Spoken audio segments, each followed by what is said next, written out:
നമ്മൾ ചിലപ്പോൾ ഇങ്ങനെ പറയാറില്ലേ, ഈ കാര്യം നടക്കുമോ എന്ന് എനിക്കറിയില്ല, എനിക്ക് ഉറപ്പില്ല, അല്ലെങ്കിൽ എനിക്ക് സംശയമാണ് എന്നൊക്കെ. അപ്പോൾ ഇങ്ങനെയുള്ള കുറച്ച് സെൻറ്റൻസസ് ഞാൻ മലയാളത്തിൽ പറയാം. അവൾ നാളെ വരുമോ എന്നെനിക്കറിയില്ല, പരീക്ഷയിൽ ജയിക്കുമോ എന്ന് സംശയമാണ്, അയാൾ നാളെ വരുമോ എന്നറിയാമോ. അപ്പോൾ ഇങ്ങനെയുള്ള സെൻറ്റൻസസൊക്കെ ഇംഗ്ലീഷിൽ തെറ്റാതെ പറയണമെങ്കിൽ നമ്മൾ രണ്ട് വാക്കുകളുടെ ശരിയായ ഉപയോഗം മനസ്സിലാക്കിയിരിക്കണം. ഒന്ന് വെദർ, അടുത്തത് ഇഫ്. അപ്പോൾ ഇവിടെ നമ്മൾ ശ്രദ്ധിക്കേണ്ടത് ചില സന്ദർഭങ്ങളിൽ ഈ രണ്ട് വാക്കുകളും നമുക്ക് ഒരേപോലെ യൂസ് ചെയ്യാൻ പറ്റും. പക്ഷേ ചില സിറ്റുവേഷൻസിൽ വെദർ മാത്രമേ നമുക്ക് ഉപയോഗിക്കാൻ സാധിക്കുകയുള്ളൂ. അപ്പോൾ എങ്ങനെയാണ് ഈ രണ്ട് വാക്കുകളും ശരിയായ രീതിയിൽ ഉപയോഗിക്കുക എന്നുള്ളതാണ് ഇന്നത്തെ ലെസണിൽ നമ്മൾ മനസ്സിലാക്കാൻ പോകുന്നത്. അവസാനം നിങ്ങൾക്ക് ചെറിയൊരു ക്വിസ് കൂടെ ഉണ്ട്, അതുകൂടെ ചെയ്യാൻ മറക്കരുത് കേട്ടോ. നമുക്ക് ആദ്യത്തെ എക്സാമ്പിൾ നോക്കാം. ആരെങ്കിലും എന്നോട് ചോദിക്കുകയാണെന്നിരിക്കട്ടെ, നിങ്ങൾക്ക് വരാൻ സാധിക്കുമോ? അപ്പോൾ എൻ്റെ മറുപടി എനിക്ക് വരാൻ സാധിക്കുമോ എന്നെനിക്ക് അറിയില്ല എന്നാണ്. അപ്പോൾ ഞാൻ എങ്ങനെ പറയുക? I don't know if I can come. എനിക്ക് വരാൻ സാധിക്കുമോ എന്ന് എനിക്കറിയില്ല. I don't know if I can come.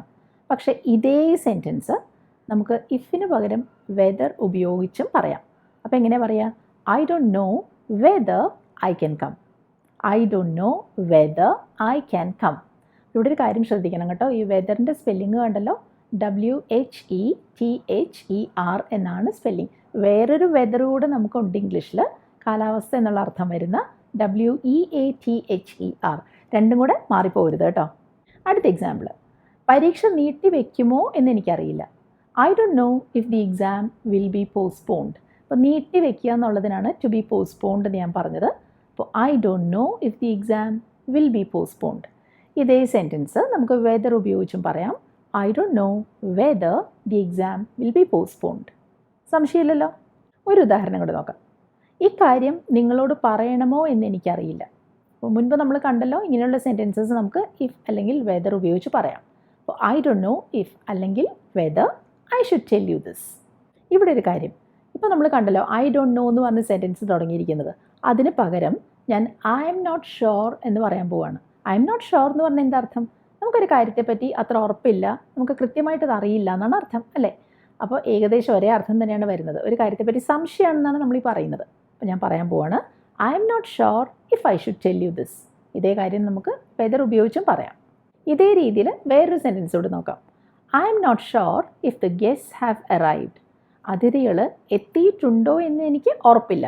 I M not sure if the guests have arrived. ഇതേപോലെ തന്നെ നമുക്ക് ഐ ഡൗട്ട് എന്ന് പറഞ്ഞും സെൻറ്റൻസ് തുടങ്ങാം. അപ്പോൾ ഐ എം നോട്ട് ഷുവർ എന്ന് പറയുന്ന അതേ അർത്ഥമാണ് ഐ ഡൗട്ട് എന്ന് പറയുമ്പോഴും. എനിക്ക് സംശയമാണെന്നാണ് അതിൻ്റെ അർത്ഥം, അല്ലേ? അപ്പോൾ ഈ സെൻറ്റൻസ് നോക്കൂ. I doubt if he will repay the money. ആ പണം അയാൾ തിരിച്ചടയ്ക്കുമോ എന്നെനിക്ക് സംശയമാണ്. അപ്പോൾ ഐ ഡോണ്ട് നോ പോലെ നമ്മൾ ഐ എം നോട്ട് ഷുവർ പറഞ്ഞു. ഇപ്പോൾ പറയുന്നത് ഐ ഡൗട്ട് എന്നാണ്. I doubt if he will repay the money. ഇതേ കാര്യം നമുക്ക് ഇങ്ങനെ പറയാം. I wonder if he will repay the money. അപ്പോൾ ഐ വണ്ടർ എന്ന് പറഞ്ഞാൽ എനിക്ക് സംശയമാണ്, എനിക്ക് ഉറപ്പില്ല എന്ന് തന്നെയാണ് അർത്ഥം. I wonder if he will repay the money. ഇപ്പോൾ നമ്മൾ കണ്ടു ഐ ഡൗട്ട് എന്നത് കഴിഞ്ഞിട്ട് ഇഫ് എന്ന് പറഞ്ഞ സെൻറ്റൻസ് വന്നിരിക്കുന്നത്.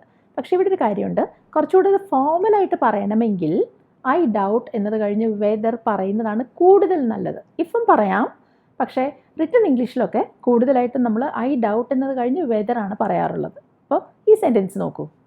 I doubt whether she can attend the meeting. അവൾക്ക് ആ മീറ്റിംഗ് അറ്റൻഡ് ചെയ്യാൻ സാധിക്കുമോ, ആ മീറ്റിങ്ങിൽ സന്നിഹിതയാവാൻ സാധിക്കുമോ എന്നെനിക്ക് സംശയമുണ്ട്. I doubt whether she can attend the meeting. മറ്റൊന്ന്, I doubt whether the plan will succeed. ഈ പ്ലാൻ, ഈ പദ്ധതി വിജയിക്കുമോ എന്നെനിക്ക് സംശയമാണ്. I doubt whether the plan will succeed. ഇതുവരെ നമ്മൾ കണ്ട സെൻറ്റൻസസിൽ നമുക്ക് ഈ രണ്ട് വാക്കുകളും ഒരേപോലെ മാറി മാറി ഉപയോഗിക്കാൻ സാധിക്കുമായിരുന്നു. വേണമെങ്കിൽ വെദർ ഉപയോഗിക്കാം, അല്ലെങ്കിൽ ഇഫ് ഉപയോഗിക്കാം, ഒരു പ്രശ്നമില്ല. പക്ഷേ ഇനി നമ്മൾ കാണാൻ പോകുന്ന സെൻറ്റൻസസിൽ അങ്ങനെയല്ല. വെദർ മാത്രമേ അവിടെ നമുക്ക് യൂസ് ചെയ്യാൻ സാധിക്കുകയുള്ളൂ. അപ്പോൾ ഏതൊക്കെ സിറ്റുവേഷൻസിലാണ് അങ്ങനെ വരുന്നതെന്നാണ് നമ്മൾ കാണാൻ പോകുന്നത്. ഞാൻ ഈ കാണിക്കുന്ന സെൻറ്റൻസ് നോക്കൂ. I can't decide whether to get a new phone. ഒരു പുതിയ ഫോൺ വാങ്ങണോ വേണ്ടയോ എന്നെനിക്ക് തീരുമാനിക്കാൻ സാധിക്കുന്നില്ല എന്നാണ് അർത്ഥം. ഇവിടെ നിങ്ങൾ കണ്ടല്ലോ ഐ കാൺ ഡിസൈഡ് വെദർ കഴിഞ്ഞിട്ട് ടു ഗെറ്റ് എന്നൊരു ഫ്രേസ് നിങ്ങൾക്ക് കാണാം. അപ്പോൾ ടു കഴിഞ്ഞിട്ട് ആ വേർബിൻ്റെ ഇൻഫിനിറ്റീവ് ഫോമാണ് വന്നത്, ടു ഗെറ്റ്. ഇതുപോലെ to get, to go, to come എന്നൊക്കെ പറഞ്ഞ് ആ ടു പ്ലസ് ഇൻഫിനിറ്റീവ് ഫോമിൽ വേർബ് വന്നിട്ടുണ്ടെങ്കിൽ അതിന് മുൻപ് വെദർ മാത്രമേ നമ്മൾ യൂസ് ചെയ്യുള്ളൂ. അവിടെ നമുക്ക് ഇഫ് ഉപയോഗിക്കാൻ സാധിക്കുന്നില്ല.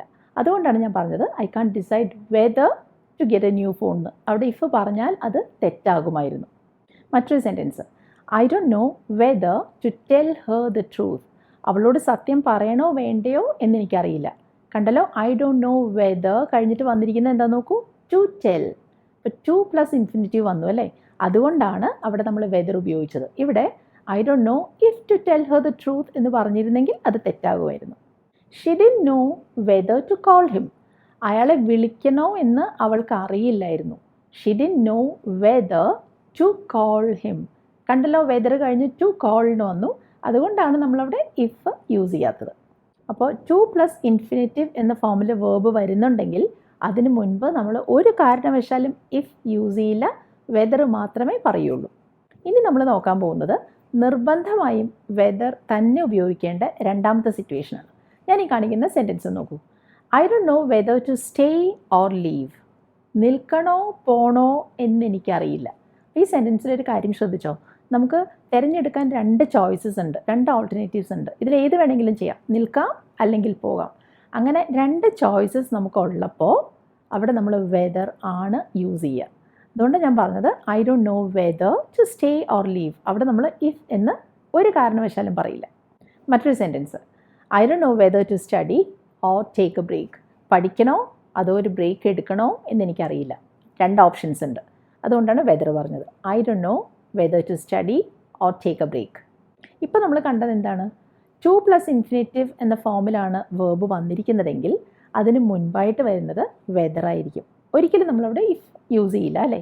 അതുപോലെ തന്നെ നമുക്ക് തിരഞ്ഞെടുക്കാൻ രണ്ട് ഓപ്ഷൻസ്, രണ്ട് ഓൾട്ടർനേറ്റീവ്സ് തന്നിട്ടുണ്ടെങ്കിൽ അവിടെയും നമ്മൾ വെദർ ആണ് ഉപയോഗിക്കുക, ഇഫ് എന്ന് നമ്മളവിടെ പറയില്ല.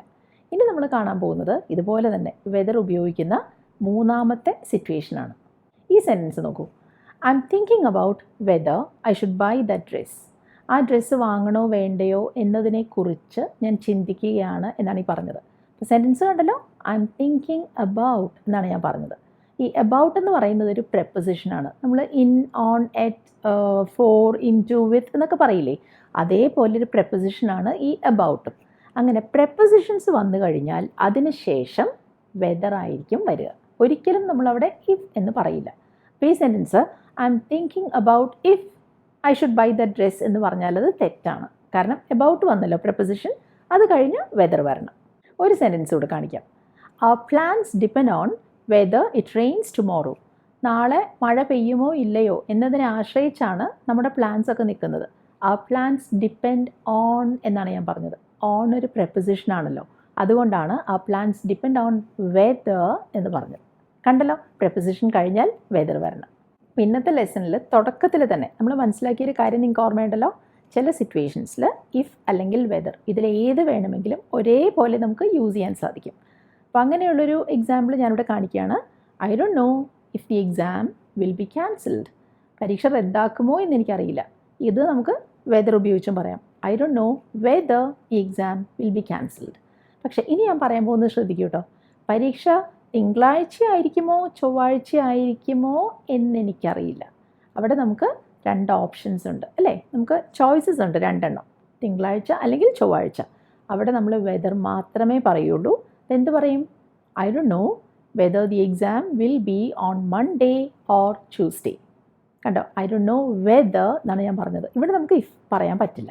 അപ്പോൾ നമ്മൾ നേരത്തെ പഠിച്ച കാര്യം ഒന്നുകൂടെ ഒന്ന് റിവൈസ് ചെയ്തു എന്നേ ഉള്ളൂ കേട്ടോ. ഇനി ഇതേ കാര്യങ്ങൾ ഒരു ചോദ്യത്തിൻ്റെ രൂപത്തിൽ എങ്ങനെയാണ് വരുന്നതെന്ന് നമുക്ക് നോക്കാം. അപ്പോൾ നമുക്ക് ചോദിക്കേണ്ടത് ഇതാണ്, അവൾ വരുന്നുണ്ടോ എന്ന് നിങ്ങൾക്കറിയാമോ എന്ന്. Do you know if she is coming? Do you know if she is coming? ഇതേ ചോദ്യം എനിക്ക് വെദർ ഉപയോഗിച്ചും ചോദിക്കാം. Do you know whether she is coming? അവൾ വരുന്നുണ്ടോ എന്നറിയാമോ എന്നാണല്ലോ. Do you know whether she is coming? അപ്പോൾ ഇതിന് ഉത്തരം ഒന്നില്ലെങ്കിൽ യെസ് അല്ലെങ്കിൽ നോ എന്നായിരിക്കും. അപ്പോൾ ഇവിടെ നമുക്ക് ഇഫ് അല്ലെങ്കിൽ വെദർ ഉപയോഗിച്ച് ചോദിക്കാം. മറ്റൊരു ഉദാഹരണം, ഈ ആപ്പിൾസ് ഫ്രഷ് ആണോ എന്നറിയാമോ? Do you know if these apples are fresh? Do you know if these apples are fresh? ഇഫാണ് ഉപയോഗിച്ചത്. വെദർ ഉപയോഗിക്കാം. Do you know whether these apples are fresh? Do you know whether these apples are fresh? അപ്പോൾ ഇവിടെയും ഉത്തരം yes അല്ലെങ്കിൽ no എന്നായിരിക്കും അല്ലേ? നമുക്കറിയാം അല്ലെങ്കിൽ അറിയില്ല എന്നായിരിക്കും ഉത്തരം വരുന്നത്. ഒരു പക്ഷേ നിങ്ങൾ കുറച്ച് പേരെങ്കിലും കേട്ട് കാണും ഈ വെദർ ഓർ നോട്ട് എന്നൊരു യൂസേജ് അല്ലേ? അതെങ്ങനെയാണ് വരുന്നതെന്ന് നമുക്ക് നോക്കാം. ഞാൻ ഇനി മലയാളത്തിൽ പറയുന്ന എക്സാമ്പിൾ ഒന്ന് ശ്രദ്ധിക്കൂ കേട്ടോ. നിങ്ങൾക്ക് ഇഷ്ടപ്പെട്ടാലും ഇല്ലെങ്കിലും ഞാൻ അങ്ങോട്ട് വരികയാണ്. I'm coming over whether you like it or not. അപ്പോൾ നിങ്ങൾക്ക് ഇഷ്ടപ്പെട്ടാലും ഇല്ലെങ്കിലും അതെൻ്റെ തീരുമാനത്തെ ബാധിക്കുന്നില്ല. ഞാൻ എന്തായാലും അങ്ങോട്ട് വരികയാണെന്നാണ് ഈ ഉദ്ദേശിക്കുന്നത്. അപ്പോൾ regardless of whether you like it or not I'm coming over. ആ ഒരർത്ഥം കിട്ടാനാണ് നമ്മൾ ഈ വെദർ ഓർ നോട്ട് എന്ന യൂസേജ് ഉപയോഗിക്കുന്നത്. അപ്പോൾ ഈ സെൻറ്റൻസ് കണ്ടല്ലോ, I'm coming over whether you like it or not. ഇതിന് പകരം I'm coming over whether or not you like it അങ്ങനെയും പറയാം. അപ്പോൾ വെദർ ഓർ നോട്ട് എന്നുള്ളത് നമുക്ക് വേണമെങ്കിൽ സ്പ്ലിറ്റ് ചെയ്ത് പറയാം, അല്ലെങ്കിൽ ചേർത്ത് തന്നെ പറയാം. മറ്റൊരു എക്സാമ്പിൾ പറയാം. നിനക്ക് ഇഷ്ടപ്പെട്ടാലും ഇല്ലെങ്കിലും നീ വീട്ടിൽ തന്നെ തങ്ങാൻ പോവുകയാണ്. അതായത് പുറത്തൊന്നും പോകാൻ സമ്മതിക്കില്ല, വീട്ടിൽ തന്നെ കഴിയേണ്ടി വരുന്നതാണ് ഈ പറയുന്നത്.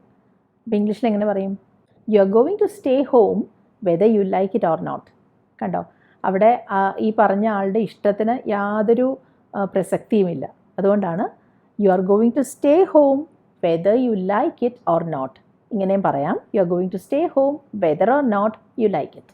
അങ്ങനെ ഇന്നത്തെ ലെസണിൽ നമ്മൾ പല കാര്യങ്ങൾ മനസ്സിലാക്കി. ഒന്ന്, ചില സിറ്റുവേഷൻസിൽ നമുക്ക് ഇഫ് അല്ലെങ്കിൽ വെദർ ഒരേപോലെ യൂസ് ചെയ്യാൻ സാധിക്കും. മറ്റൊന്ന്, വെദർ മാത്രം ഉപയോഗിക്കാൻ പറ്റുന്ന തരം ചില സന്ദർഭങ്ങളുണ്ട്, അത് നമ്മൾ കണ്ടു. ഇപ്പോൾ അവസാനം നമ്മൾ കണ്ടത് വെദർ ഓർ നോട്ട് എന്നത് എപ്പോഴാണ് ഉപയോഗിക്കുക എന്നുള്ളതാണ്. ഇനി ഞാൻ നിങ്ങൾക്ക് 2-3 ചോദ്യങ്ങൾ തരികയാണ്. അതിനുള്ള ആൻസേഴ്സ് നിങ്ങൾ ചൂസ് ചെയ്ത് കമൻറ്റ് സെക്ഷനിൽ പോസ്റ്റ് ചെയ്യണം. അപ്പോൾ ഇതിനുള്ള ഓപ്ഷൻസ് ഞാൻ ആദ്യമേ കാണിക്കാം. ഒന്ന്, വെദർ അല്ലെങ്കിൽ ഇഫ് ഒരേപോലെ നമുക്ക് യൂസ് ചെയ്യാൻ സാധിക്കും. 2, വെദർ മാത്രമേ ആ സെൻറ്റൻസിൽ നമുക്ക് യൂസ് ചെയ്യാൻ പറ്റുള്ളൂ. 3, വെദർ ഓർ നോട്ട് എന്നതാണ് നമ്മളവിടെ യൂസ് ചെയ്യുക. അപ്പോൾ ആദ്യത്തെ സെൻറ്റൻസ് പറയാം. I don't know space the train arrived on time. Train സമയത്ത് എത്തിയോ എന്നെനിക്കറിയില്ല. I don't know space the train arrived on time. ഏത് ഓപ്ഷനാണ് ചൂസ് ചെയ്യാമെന്ന് നോക്കൂ. രണ്ടാമത്തത്, I will go shopping space you come with me. നീ എൻ്റെ കൂടെ വന്നാലും ഇല്ലെങ്കിലും ഞാൻ ഷോപ്പിങ്ങിന് പോകും എന്നാണ് നമ്മൾ അർത്ഥമാക്കുന്നത്. അപ്പോൾ ഏത് ഓപ്ഷനാണ് ചൂസ് ചെയ്യാമെന്ന് നോക്കൂ. മൂന്നാമത്തെ question, she didn't know space to laugh or cry. ചിരിക്കണോ കരയണോ എന്ന് അവൾക്ക് അറിയില്ലായിരുന്നു. She didn't know space to laugh or cry. ഈ 3 ചോദ്യങ്ങളുടെയും ആൻസേഴ്സ് നിങ്ങൾ കമൻറ്റ് സെക്ഷനിൽ പോസ്റ്റ് ചെയ്യൂ കേട്ടോ. ഇന്നത്തെ ലെസൺ നിങ്ങൾക്ക് മനസ്സിലായോ, അതിഷ്ടപ്പെട്ടോ എന്നൊക്കെയുള്ള കാര്യങ്ങൾ അറിയിക്കൂ. വീഡിയോ ഇഷ്ടമായാൽ ലൈക്ക് ചെയ്യൂ. നിങ്ങൾ ഈ ചാനൽ സബ്സ്ക്രൈബ് ചെയ്തിട്ടില്ലെങ്കിൽ ചെയ്യണം കേട്ടോ. ഇനി നമുക്ക് അടുത്തതിൽ കാണാം. ബൈ.